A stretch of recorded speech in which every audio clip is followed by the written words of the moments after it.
ఈ వెంకటేశ్వర స్వామి చిత్రపటాన్ని మీరు చాలాసార్లు చూసే ఉంటారు. అయితే ఈ అపూర్వమైన శ్రీనివాసుని రూపాన్ని ఎవరు చిత్రించారో తెలుసా? దామర్ల రాఘవరావు అనే చిత్రకారుడు. 1950 వరకు శ్రీ వెంకటేశ్వర స్వామి వారికి కాని అమ్మవారికి కాని అసలైన చిత్రపటం లేనేలేదు.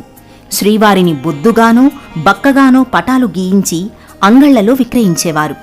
అందుకు పరిష్కారంగా 1950లో తిరుమల తిరుపతి దేవస్థానం బోర్డు ఓ పోటీని పెట్టింది. శ్రీవారి చిత్రపటాన్ని అద్భుతంగా గీసిన వారికి 1000 రూపాయల పారితోషికం ప్రకటించింది. ఆ పోటీలో మద్రాసుకు చెందిన దామర్ల రాఘవరావు వేసిన చిత్రం బహుమతి పొందింది.